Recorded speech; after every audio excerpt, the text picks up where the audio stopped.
ನಮಸ್ಕಾರ. ನಾನು ಸುಚಿತ್ರಾ ಶೆಟ್ಟಿ, ಮುಳುಗುಡ್ಡಿ, ಕುಂದಾಪುರ.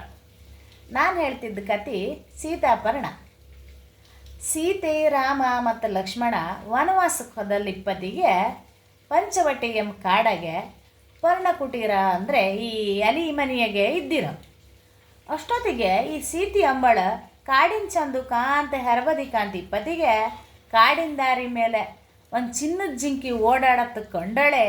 ಗಂಡ ರಾಮನ ಹತ್ರ ಬಂದ್ಕೊಂಡು ನಂಗೆ ಜಿಂಕಿ ಬೇಕೇ ಬೇಕಂದೇಳಿ ಹಠು ಮಾಡ್ದಳಮ್ಮ. ಅಷ್ಟೊತ್ತಿಗೆ ರಾಮ ಅದು ಚಿನ್ನದ ಜಿಂಕಿ ಅಲ್ಲ, ರಾಕ್ಷಸರ ಮಾಯಾಜಾಲ ಅಂದಳಿ. ಯಾವ ನಮ್ನಿ ಹೇಳ್ರು ಏನು ಮಾಡ್ರು ಕೇಳಲಮ್ಮ. ಬೇಕೇ ಬೇಕಂದು ಹಠ ಕಟ್ಟದ ಹೆಂಡತಿ ಮಾತು ತೆಗ್ದಾಕು ಕೈದೆ ರಾಮ ತಮ್ಮ ಲಕ್ಷ್ಮಣನ ಹತ್ರ, ನೀ ಯಾವುದೇ ಕಾರಣಕ್ಕೂ ಅತ್ತಿಗಿನ ಬಿಟ್ಟು ಅತ್ತಿತ್ತ ಹೊಂದಾಡಬೇಡ, ನಾ ಬೇಗ ಹೋಗಿ ಆ ಜಿಂಕಿನ ಹಿಡ್ಕೊಬತ್ತಿ ಅಂದೇಳಿ ಹೇಳಿ ಕಾಡೊಳಗೆ ಹೋನಮ್ರ. ಹೋಯ್ ಒಂದು ಗಳಿಗೆ ಇಲ್ಲಂಬ್ರ ಕಾಡೊಳಗಿಂದ ರಾಮನ ಸ್ವರೂಪಿ ಅಂತಂಬ್ರಿ. ಹೇ ಸೀತೆ, ಹೇ ಲಕ್ಷ್ಮಣ ಅಂತ ಕೂಗದ್ ಕೇಂಡ ಸೀತೆ ಮೈದಿನ ಹತ್ರ ಹೇಳ್ದಾಳಂಬ್ರ, ನಿನ್ನ ಅಣ್ಣಂಗೆ ಏನೋ ಆಯ್ತು, ಕೂಗದ್ ಕೇಂತ ಕಾಣ, ಅದು ನಿನ್ನ ಅಣ್ಣಂದೇ ಸ್ವರ ಅಂದಳಿ ಹೇಳ್ದಾಳಮ್ಮ. ತಮ್ಮ ಲಕ್ಷ್ಮಣ, ಅತ್ತಿಗೆ ಅದು ಅಣ್ಣನ ಸ್ವರ ಅಲ್ಲ, ರಾಕ್ಷಸರ ಮಾಯಾಜಾಲ ಅಂದಳಿ ಯಾವ ನಮ್ನಿ ಹೇಳ್ರು. ಇವಳು ಕೇಳಲೇ ಇಲ್ಲಂಬ್ರ.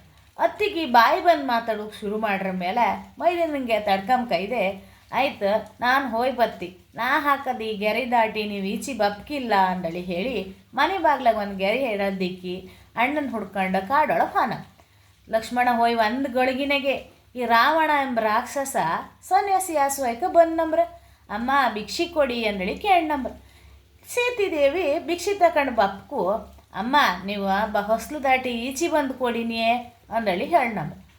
ಇಲ್ಲ, ನಾನು ಹೊಸ್ಲದಿಂದ ಇದು ಈಚೆಗೆ ಆಯ್ಕ ಕೊಡೋದನ್ನಳಿ. ಅವಳು ಎಷ್ಟು ಹೇಳ್ರು ಕೇಳದೆ ಈಚೆಗೆ ಬಂದು ಕೊಡಕ್ಕೆ ನೀವು ಅಂದಳಿ ಹೇಳ್ದಾಳ.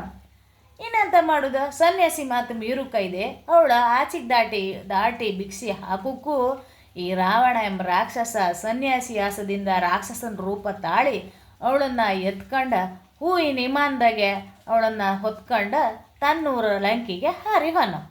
ಇಲ್ಲಿಗೆ ಸೀತಾಪರಣದ ಕತೆ ಮುಗೀತು.